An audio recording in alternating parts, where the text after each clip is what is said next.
Alors bonjour Madame Classe, est-ce que vous pouvez me dire pourquoi on est là aujourd'hui? C'est par rapport à la fermeture de la gastro qui se fera aujourd'hui. Malheureusement, les collègues et les patients ne seront plus accueillis dans ce service. Les collègues ont été mis un petit peu dans chaque secteur d'activité, mais on leur a laissé le choix du service.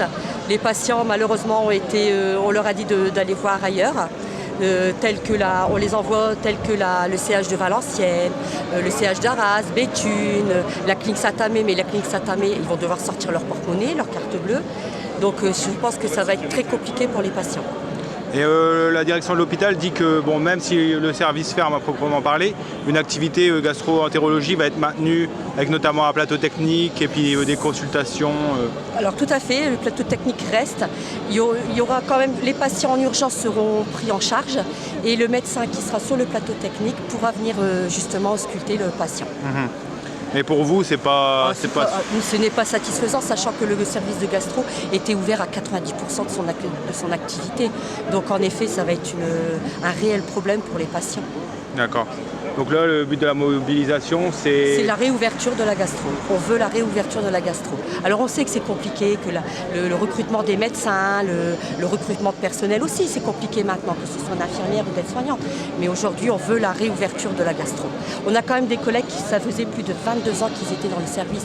Donc vous pouvez comprendre que psychologiquement, ça a été très compliqué pour eux. Et la direction dit qu'elle a du mal à recruter, qu'il y a une pénurie de médecins. Alors oui, en effet, il y a une pénurie de médecins. Ils annoncent l'arrivée de médecins gastro-entérologues pour 2023. Mais est-ce qu'ils vont arriver dans le service public? On ne le sait pas aujourd'hui. Ah oui, avec la concurrence du privé. C'est ça, ouais. Et des meilleurs salaires. Ouais, c'est ça. Parce que si vous voulez, le privé propose à certains médecins le double de salaire de l'hôpital de Douai. Après, c'est vrai que nous, ils ont quand même fait des propositions à un médecin.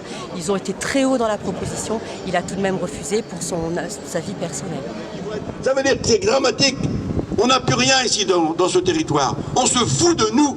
On ferme des services les uns après les autres. On a besoin de se rassembler, on a besoin d'être unis, on a besoin de travailler ensemble parce que demain, le territoire, c'est pas seulement les déserts médicaux, il n'y aura plus d'établissements si on laisse comme ça. Et donc aujourd'hui, j'entends à la radio qu'il y a 5000 médecins qui ont écrit à la ministre, notamment des territoires, concernant le manque, parce qu'il y a un drame quand même. On est actuellement au niveau des urgences pédiatriques, il y a la bronchiolite. Ils sont débordés, ils sont obligés de prendre des malades et les mettre dans les autres hôpitaux qui ne peuvent pas les accueillir. Eh bien, c'est ça qui est dramatique, c'est parce qu'aujourd'hui, c'est l'argent qui passe avant l'humain. Et ça, on ne peut pas être d'accord. Et moi, je reste persuadé que si nous sommes tous rassemblés et que nous mobilisons pour que l'hôpital ici, de Douai, reçoive le personnel. Est-ce que, madame, je passe du coq à l'âne, je m'excuse, mais j'ai entendu la ministre déléguée au territoire qui dit simplement, c'est pas parce qu'on réclame des salaires que les hôpitaux vont survivre.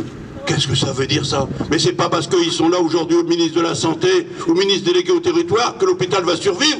Ils sont en train de le faire mourir, l'hôpital. Ils sont en train de faire mourir la sécurité sociale. Ils sont en train de faire mourir notre meilleur système au monde qui existe. C'est ça qu'il faut se battre aujourd'hui parce qu'il y a d'autres possibilités. Il y a des possibilités pour faire autrement. Il faut donner les moyens au personnel soignant. Il faut donner aussi les meilleurs salaires au personnel soignant. Et il faut former plus d'étudiants en médecine. C'est ça qu'il faut faire aujourd'hui. Il faut arrêter de dire qu'il n'y a rien qui va. Il faut arrêter de dire que c'est pas possible. Je dis que moi c'est possible. Et vous, vous êtes d'accord avec moi. On va tout faire aujourd'hui pour que le service de gastro soit de nouveau ouvert.